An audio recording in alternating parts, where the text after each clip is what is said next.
Welcome back, everyone, to a new story. We really hope you enjoy it. Why? Why is my hair so long? The words escaped my lips in a whisper. A strange, high-pitched sound that wasn't my own. My first coherent thought was about the hair. It was a curtain of soft, dark silk, falling over my eyes and tickling my cheek.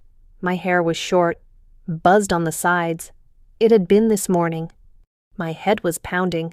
A dull throb behind my eyes. I was lying on the cold, hard landing of the main school staircase. The last thing I remembered was a frantic rush. I was late for my history final. My feet were a blur on the worn steps, taking them two at a time. Then a figure appeared at the top, a flash of a plaid skirt and a cascade of that same dark hair. Alina. Her name was Alina. She was in my English class. We'd never spoken more than 2 words to each other. We collided. It wasn't a gentle bump. It was a full-speed impact, a tangle of limbs and a shared cry of surprise. We tumbled down the last few steps together, and my head hit the landing with a sickening crack. Then blackness. Now I was awake, and my hair was long.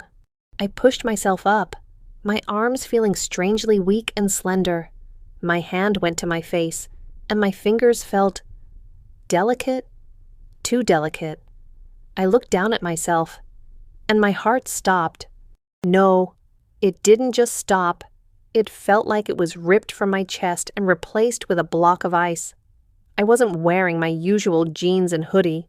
I was wearing a navy blue pleated skirt, so short that it barely covered mid-thigh. My legs, long and pale and completely hairless, were covered in thin, white knee-high socks. On my feet were a pair of polished black Mary Janes that looked 2 sizes too small. A white, short-sleeved blouse was tucked into the skirt, and I could feel something substantial pressing against my ribs. Something soft but firm. My breath hitched. Panic, cold and absolute, washed over me. This was Alina's uniform. These were Alina's clothes. I scrambled to my feet, my balance completely off. I felt top-heavy and unsteady, as if walking on stilts. A groan from a few feet away drew my attention. Lying there, tangled in a heap, was my body. It wore my faded jeans, my gray hoodie, my scuffed-up sneakers. It had my short brown hair, my broader shoulders, my familiar frame, and as it sat up, rubbing its head, it looked at me with Alina's wide, terrified, dark brown eyes. What the?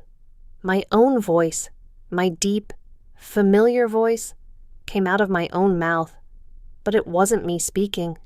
My mouth opened, and that foreign, melodic voice came out again. That's me, I stammered, pointing a slender, manicured finger at my own body.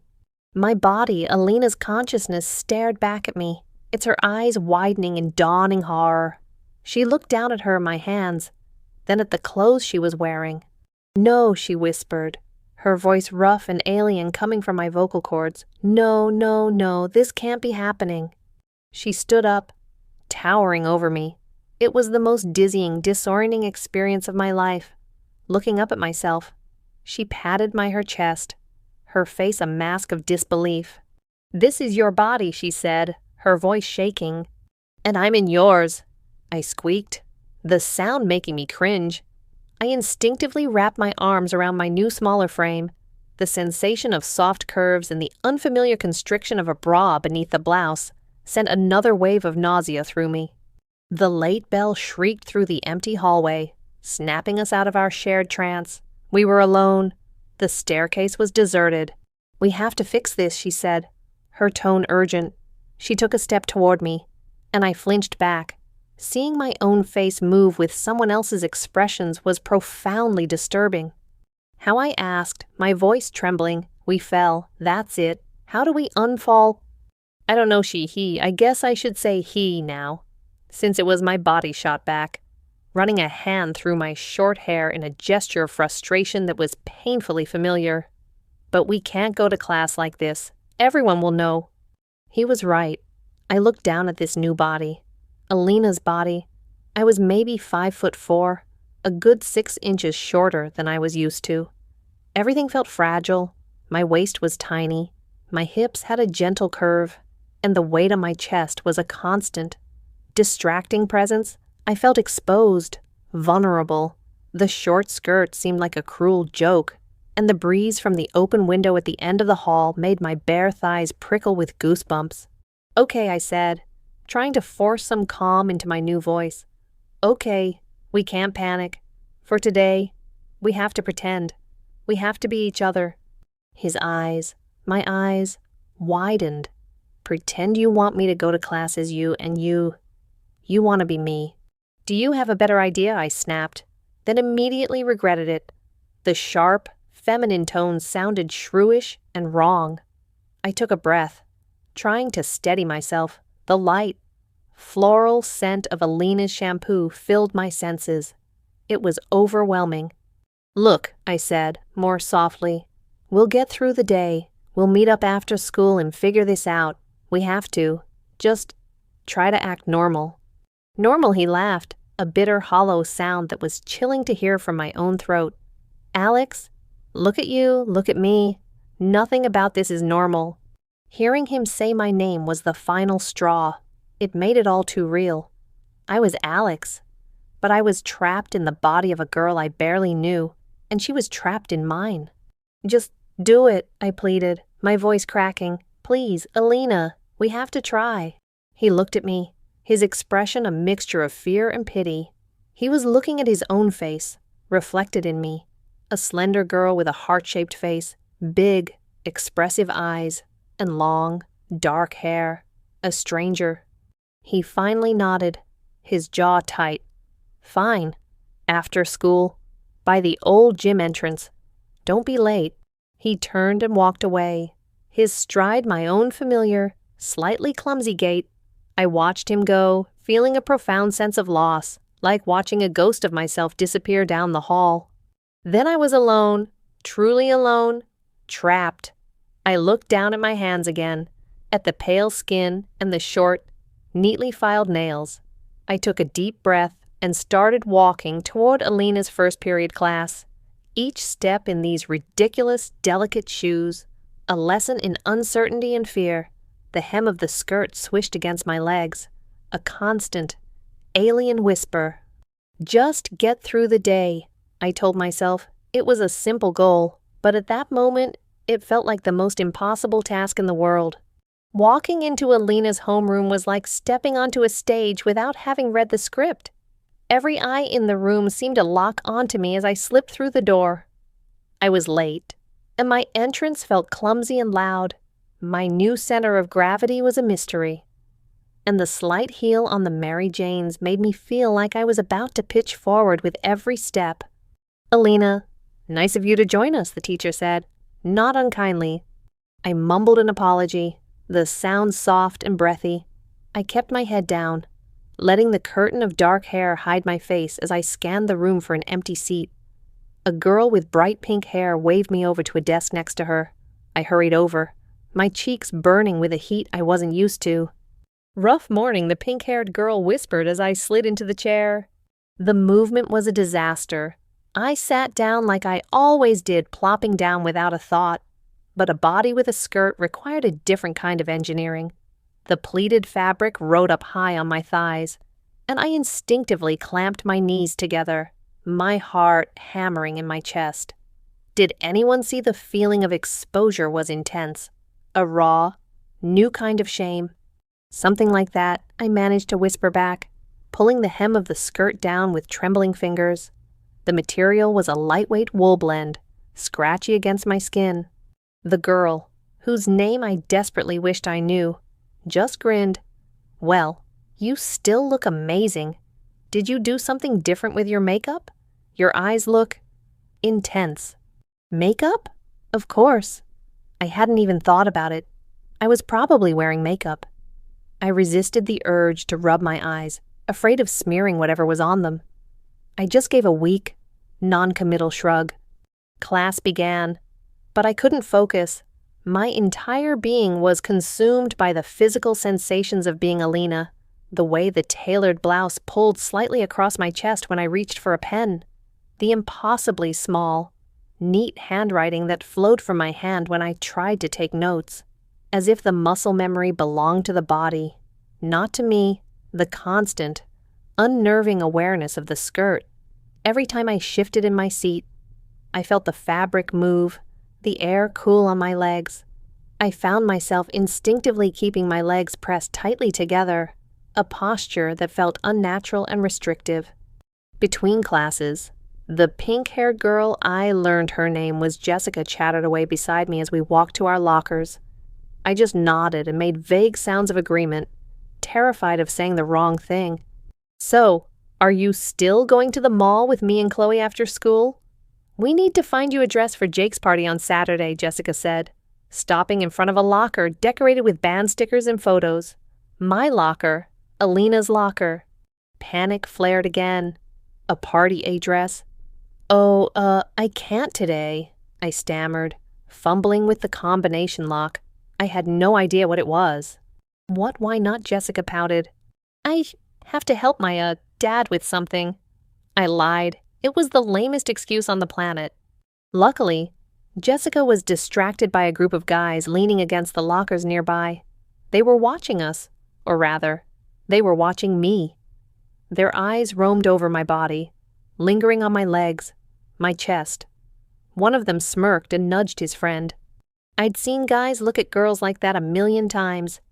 I'd probably done it myself, without much thought. But being on the receiving end was a completely different experience. It was invasive. It made me feel like an object, a piece of meat on display. I felt a desperate urge to cover myself, to disappear. I turned my back to them, my face burning, and pretended to be engrossed in the combination lock I still couldn't open. "Just ignore them," Jessica murmured, noticing my discomfort. "They're jerks." The rest of the day was a minefield of similar experiences.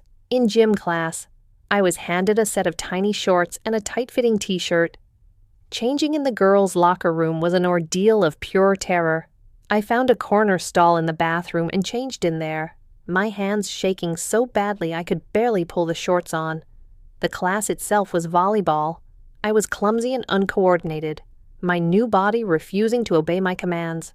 I kept getting tangled in my own feet, and the jarring motion of jumping made my chest ache in a way that was both painful and mortifying. The worst moment came at lunch. I was sitting with Jessica and another girl, Chloe, picking at a salad I had no appetite for. I dropped my fork, and it clattered under the table. Without thinking, I bent over to pick it up. As I leaned down, I felt the back of my skirt lift, exposing everything. The sudden rush of cool air was a shocking confirmation. I shot back up, my face crimson. Jessica and Chloe were deep in conversation and hadn't noticed, but a boy at the next table had. His eyes were wide, and a slow, stupid grin spread across his face. He nudged his friend, and they both snickered. I wanted to die. I wanted the floor to open up and swallow me whole. It was a level of humiliation I had never known was possible. For the rest of lunch, I sat ramrod straight, my hands clutching the edge of my skirt, my salad untouched. Finally, the last bell rang. Freedom. I practically ran out of the school, ignoring Jessica's calls behind me. I needed to get away. I needed to find Alina, or rather, myself, and fix this. I made my way to the old gym, my heart pounding with a mixture of hope and dread. As I rounded the corner, I saw him, my body. He was leaning against the brick wall, looking awkward and out of place. He saw me, and a look of immense relief washed over my face. We stood there for a moment, just staring at each other in silence, two strangers trapped in the wrong lives. "It was awful," I whispered, my voice thick with emotion. "Tell me about it," he grumbled, the sound of my own voice a strange comfort. Everyone kept slapping me on the back. "And I think your friend Mark tried to get me to help him cheat on the history final." We looked at each other, and a small, hysterical bubble of laughter escaped me. He cracked a smile, too. It was a brief moment of shared insanity, a tiny island of understanding in a sea of chaos. But the moment passed, and the grim reality of our situation settled back in. I was still a girl in a ridiculously short skirt, and he was still a boy who had no idea how to be me. We were stuck, and we had no idea what to do next. "We have to recreate it," he said, his voice my voice firm with a desperate sort of certainty. "The fall. It has to be the fall." We were standing in the now empty stairwell where our lives had derailed just a few hours earlier. The air was thick with the smell of floor polish and the lingering scent of afternoon sunlight. "You want us to throw ourselves down the stairs again?" I asked, my own voice high with disbelief. "Are you crazy?" I hit my head. "We could get seriously hurt." "It's better than being this," he retorted, gesturing wildly between the two of us. "We have to try something, Alex, anything." He had a point. The thought of spending another day like this, another hour, was unbearable. I looked down at my Alina's slender frame, at the knee-high socks and the absurdly short skirt. He was right. "Okay," I sighed, my shoulders slumping in defeat. "Okay, but let's be careful." We positioned ourselves at the top of the small flight of stairs where we had collided. "Ready?" he asked, his brow furrowed in concentration. "I guess." We ran at each other. It was the most awkward, clumsy maneuver imaginable. Instead of a clean impact, we just sort of bumped into each other and stumbled, catching ourselves on the railing before we could fall. We tried again, this time with more force. We ended up in a tangled heap on the landing, exactly where we had woken up before. I landed on top of him. My small body was pressed against his larger one for a split second. I was acutely aware of the strange intimacy of the moment, the solid feel of my own chest under my hands, the scent of my own deodorant. His face, my face, was inches from mine, his brown eyes wide with surprise. A blush spread across his cheeks, which was a strange sight to see on my own reflection. I scrambled off him, my heart doing a nervous flutter. We lay there on the cold floor, breathing heavily, looking up at the ceiling. Nothing had changed. I was still me, he was still him, and we were both still in the wrong bodies. We tried everything we could think of. We fell separately. We fell while holding hands. We jumped off the bottom step together. We even tried a ridiculous, movie-inspired attempt where we stood back to back and tried to push our consciousnesses back into each other. Nothing worked. Finally, exhausted and defeated, we gave up. The sun was setting, casting long shadows through the school's high windows. Now what I asked, my voice barely a whisper, the hope that had been a tiny flame in my chest all day had finally been extinguished. He sat up, running a hand through my short hair. I guess we go home. Home, the word sounded foreign. I can't go to your house. I don't know your parents. And you can't go to mine. We don't have a choice, Alex, he said, his voice laced with exhaustion. It's getting late. We have to keep up the act until we can figure this out. We'll meet tomorrow morning before school. He was right. Again. The thought of going to a stranger's house, of sleeping in a stranger's bed, filled me with a deep, chilling dread. We walked to Alina's house in near silence. It was a neat little suburban home with a well-tended garden. She gave me the key and a quick rundown. My parents are working late. They probably won't be home until after 10. There's leftover lasagna in the fridge. My room is the second door on the right, upstairs. We said a clumsy goodbye, and I watched my own body walk away down the street, feeling more alone than I ever had in my life. I let myself into the quiet house. It smelled of vanilla and clean laundry. I crept up the stairs, my Mary Jane silent on the carpeted steps. I found her room. It was exactly what you'd expect a teenage girl's room to look like. The walls were painted a soft lilac. A fluffy white rug covered the floor. There were posters of bands I'd never heard of, and shelves filled with books and trinkets. A large vanity table sat in one corner, its surface cluttered with an intimidating array of brushes, bottles, and palettes. But the most overwhelming feature was the closet. I opened it out of a morbid curiosity and was met with a sea of color and fabric. Dresses, blouses, sweaters, skirts of every length and style. It was an arsenal of femininity, and it terrified me. I knew I couldn't sleep in the school uniform. My eyes scanned the room for something, anything to wear. On the back of the door hung a simple nightgown. It was made of a pale pink, silky material, with thin spaghetti straps. It looked flimsy and insubstantial, but it was the only option. Changing was a slow, methodical process. I had to figure out the hooks on the back of the bra, my fingers fumbling with the unfamiliar mechanism. When it finally came off, the sense of relief was immediate, but it was replaced by a new self-consciousness. My chest felt bare and vulnerable. I quickly pulled off the rest of the uniform, folding it neatly on the chair, a habit that was mine, not hers. I slipped the nightgown over my head. The silk felt cool and shockingly smooth against my skin. It clung to my new curves, outlining a silhouette that was completely alien. The spaghetti straps left my shoulders and collarbones bare, and the neckline dipped lower than anything I had ever worn. I felt naked, despite being covered. I caught my reflection in the full-length mirror on the closet door. A slender girl with long, dark hair stood there, looking lost and scared in a pink silk nightgown. My shoulders were soft, my arms were slim, and my hips had a gentle flare. This was my reality now. This was me. I crawled into her bed, the sheets crisp and smelling of that same floral shampoo. The bed felt too big, or maybe I just felt too small. I curled up into a tight ball, pulling the fluffy comforter up to my chin. I was Alex, but as I lay there in the dark, surrounded by Alina's things, in Alina's body, wearing Alina's clothes, it was getting harder and harder to remember what that even meant. A single, hot tear slid down my cheek and soaked into the pillowcase. It was the first of many that night. The next morning, I woke up to the jarring sound of a pop song I'd never heard before. Alina's alarm. For a blissful, disoriented second, I forgot everything. Then I moved, and the slide of silk against my skin brought the nightmare flooding back. I was still her.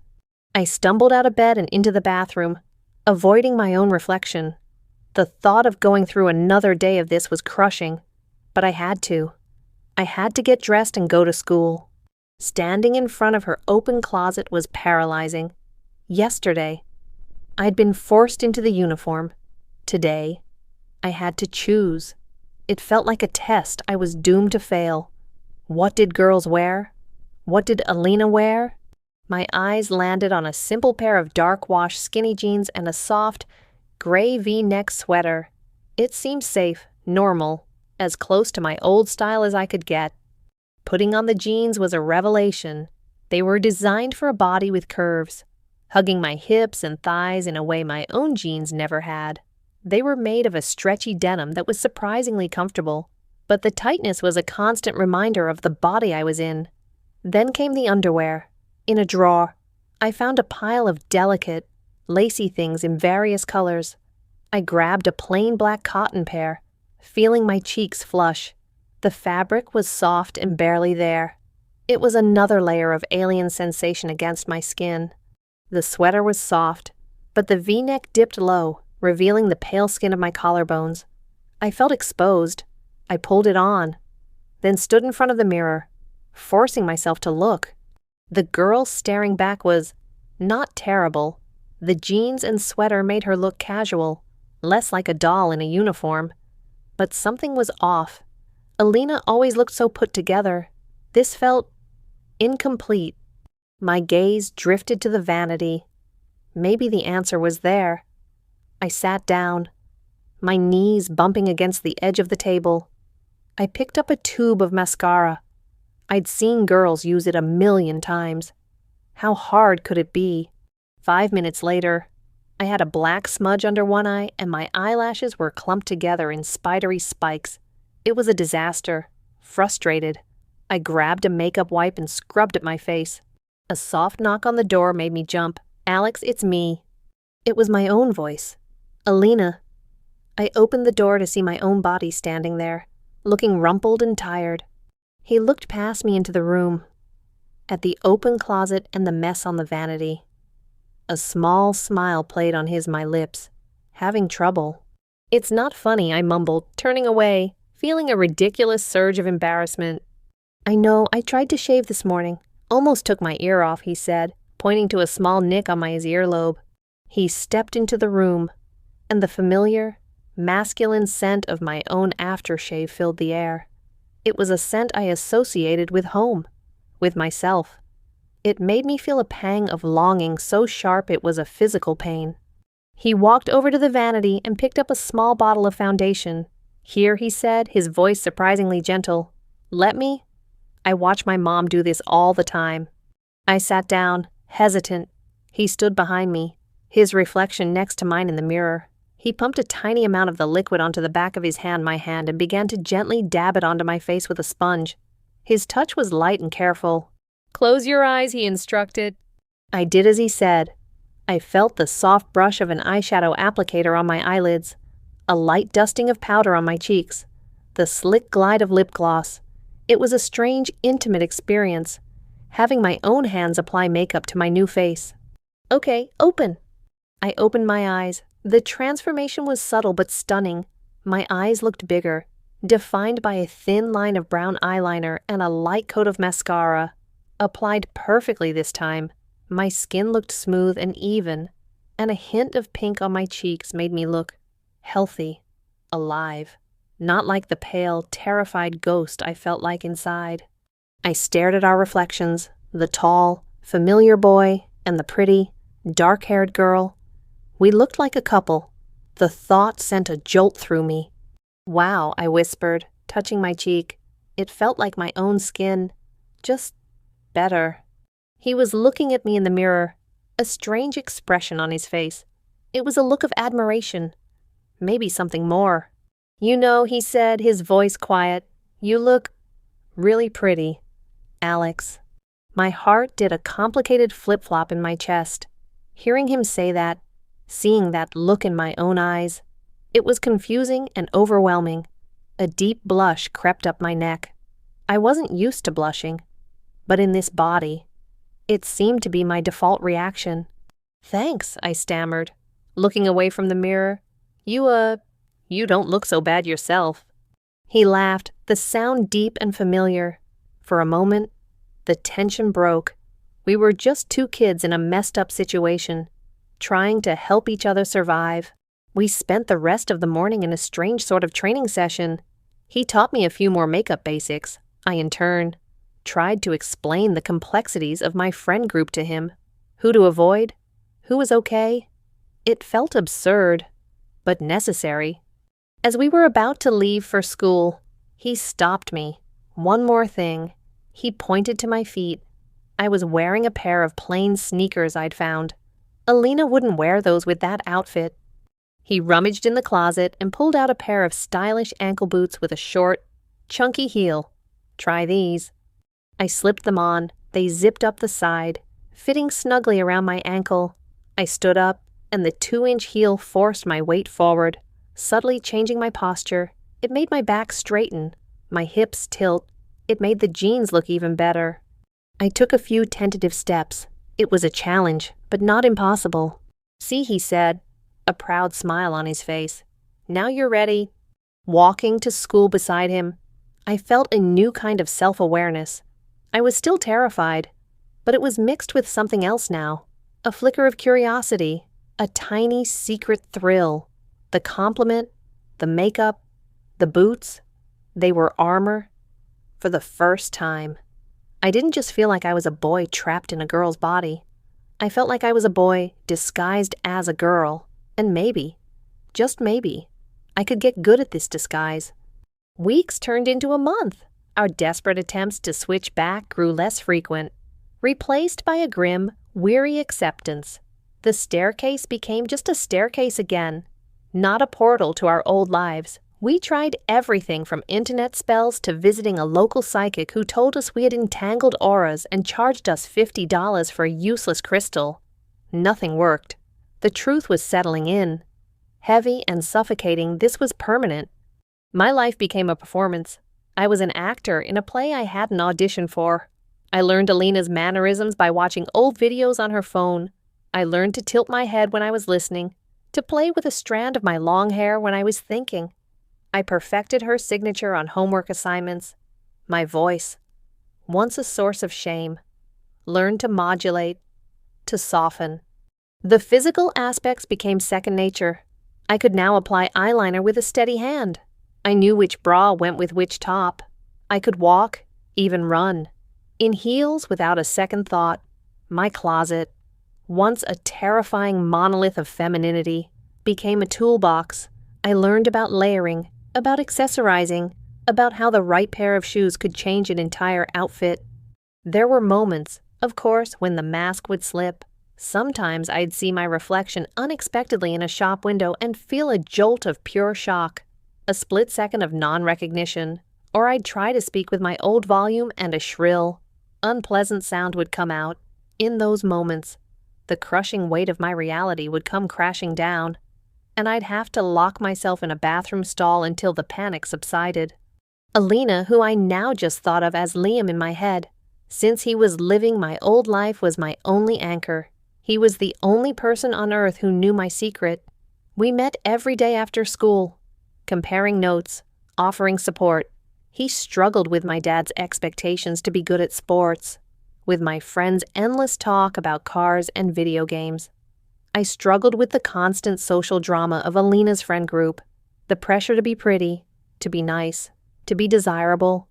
We were each other's confessors, therapists, and coaches. He'd tell me, "Jessica thinks you're mad at her because you didn't like her latest post." And I'd tell him, "Mark is going to ask you for help on his physics homework." My advice, just tell him you bombed the last test.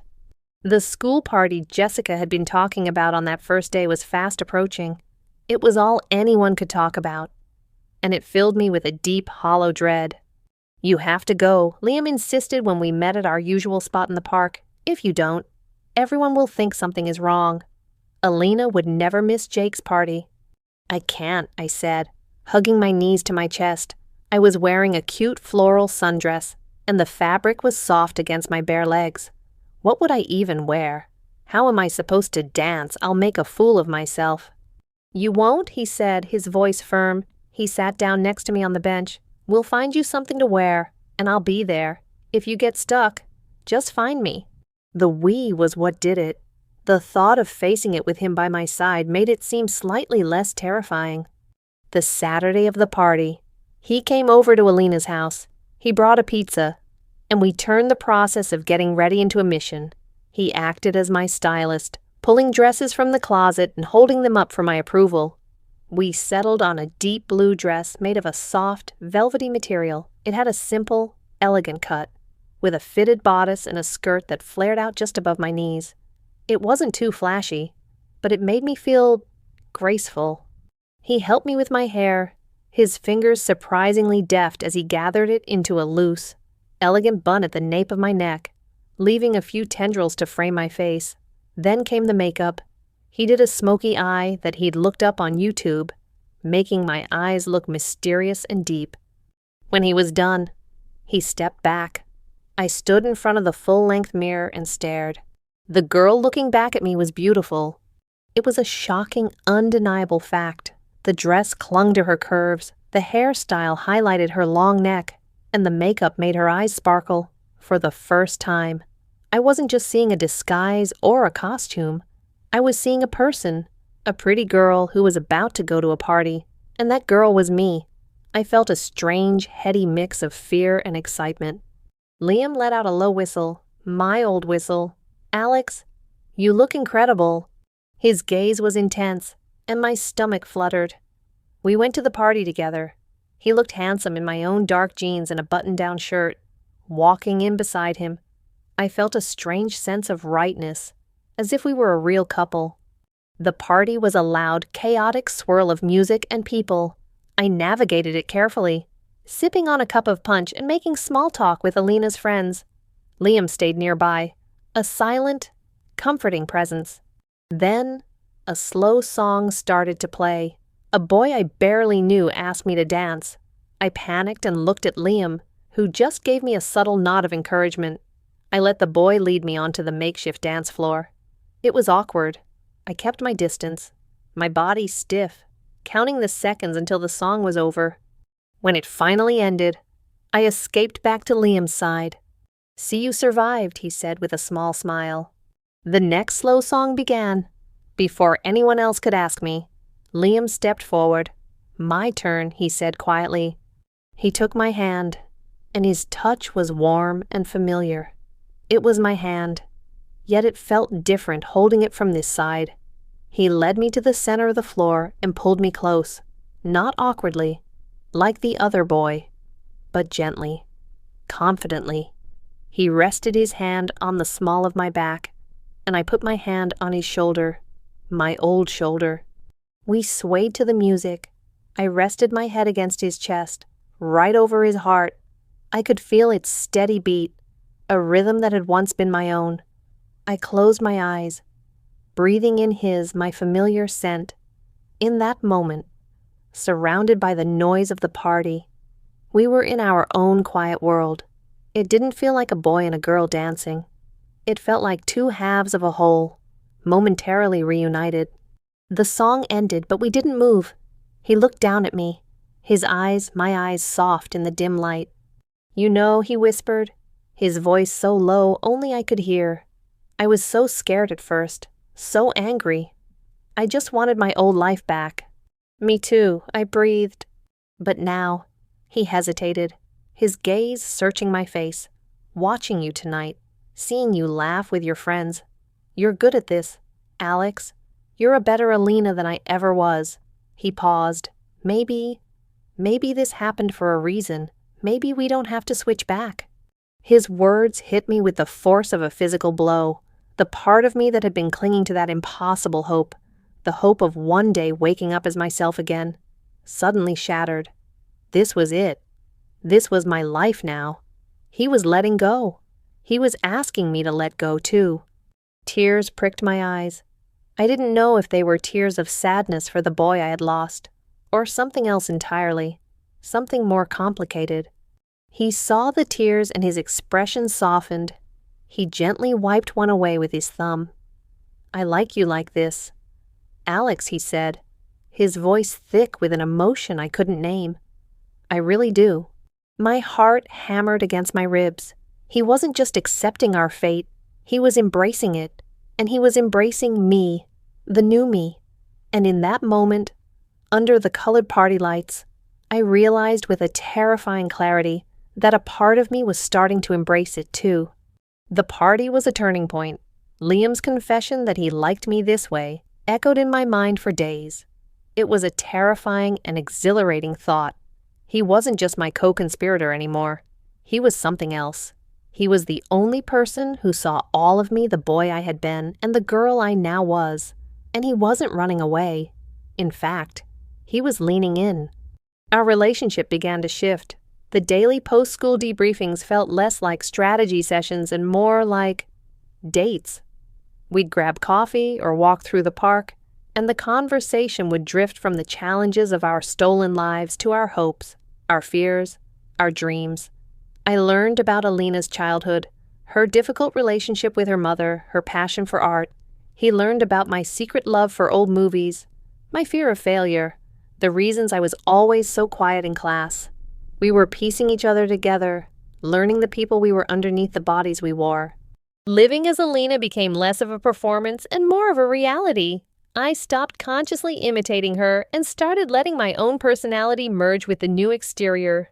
I discovered I actually enjoyed the creativity of putting together an outfit in the morning. I found a strange satisfaction in mastering a new hairstyle or makeup technique. It was like learning a new skill, a form of self-expression I'd never had access to before. There was a surprising power in being a girl.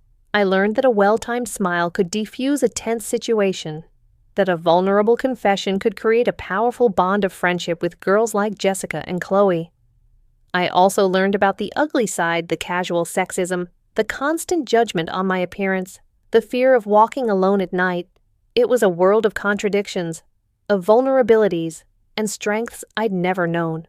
And through it all, Liam was there. He became my protector. When a guy at a football game got too aggressive in his flirting, Liam stepped in, putting a casual arm around my shoulders and steering me away. He started walking me home every day. Even though my house was in the opposite direction, he was a perfect gentleman. But his gestures were more than just friendly. There was a possessiveness in his eyes, a tenderness in his touch that spoke of deeper feelings. One rainy afternoon, about 2 months after the party, we were huddled under an awning, waiting for the downpour to stop. The air was cool and smelled of wet pavement. "I've been thinking," he said, breaking the comfortable silence.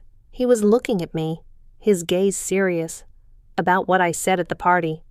My heart started to beat a little faster. "Yeah, I meant it, Alex, all of it," he said, his voice low and earnest. "This whole thing, it's the craziest, most impossible thing that has ever happened. But the one good thing to come out of it is you, getting to know you." He reached out and took my hand. His fingers, my old fingers, intertwined with my new, slender ones. The fit was perfect.